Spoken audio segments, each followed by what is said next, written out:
সিলেট টেস্টে আবারও নিজের ক্লাস দেখালেন মুশফিকুর রহিম। দলের একের পর এক ব্যাটার যখন ফিরে যাচ্ছিলেন, ঠিক তখনই এক প্রান্ত আগলে রেখে বাংলাদেশের ইনিংসকে সামনে থেকে টেনে নিয়েছেন এই অভিজ্ঞ ব্যাটার। দিনের শুরু থেকেই ছিল তার অসাধারণ ধৈর্য, নিখুঁত শট নির্বাচন এবং চাপ সামলে খেলার দুর্দান্ত মানসিকতা। শেষ পর্যন্ত খেলছিলেন 137 রানের এক অনবদ্য ইনিংস, আর সেই ইনিংসের ওপর ভর করেই বাংলাদেশ ন্যাশনাল ক্রিকেট টিম পেয়েছে 436 রানের বিশাল লিড। ফলে পাকিস্তান ন্যাশনাল ক্রিকেট টিমের সামনে এখন জয়ের জন্য দরকার রেকর্ড গড়া 437 রান। দিনের শুরুতে বাংলাদেশের লক্ষ্য ছিল লিডটাকে যতটা সম্ভব বড় করা, কিন্তু নিয়মিত বিরতিতে উইকেট হারিয়ে চাপে পড়ে যায় টাইগাররা।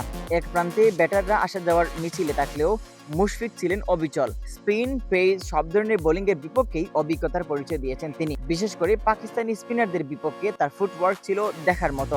প্রতিটি রান এসেছিল পরিকল্পনা আর ধৈর্যের মিশলে। একসময় ব্যক্তিগত সেঞ্চুরি পূর্ণ করেন মুশফিক। সেঞ্চুরির পর স্টেডিয়াম জুড়ে ছড়িয়ে পড়ে উচ্ছ্বাস, সতীর্থদের অভিনন্দন, গ্যালারির করতালি আর ড্রেসিং রুমে আনন্দ। সব মিলিয়ে মুহূর্তটি হয়ে ওঠে বিশেষ।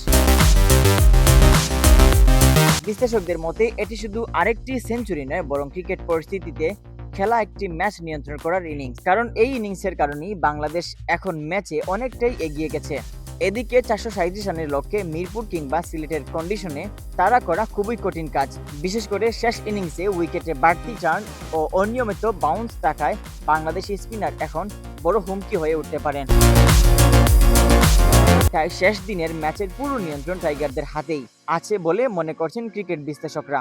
আর পুরো ম্যাচের কেন্দ্রবিন্দুতে এখন একটাই নাম, মুশফিকুর রহিম। প্রায় 2 যুগের ক্যারিয়ারে বারবার বাংলাদেশকে বিপদ থেকে টেনে তোলা এই ব্যাটার আবারও প্রমাণ করলেন কেন তাকে বাংলাদেশের সবচেয়ে নির্ভরযোগ্য ক্রিকেটারদের একজন বলা হয়। সব মিলিয়ে বলা যায় মুশফিকের 137 রানের মহাকাব্যিক ইনিংস, বাংলাদেশের 436 রানের বিশাল লিড, পাকিস্তানের সামনে 437 রানের কঠিন লক্ষ্য এবং ম্যাচের নিয়ন্ত্রণ পুরোপুরি টাইগারদের হাতে। সিলেট টেস্ট এখন রোমাঞ্চের চূড়ান্ত পর্যায়ে।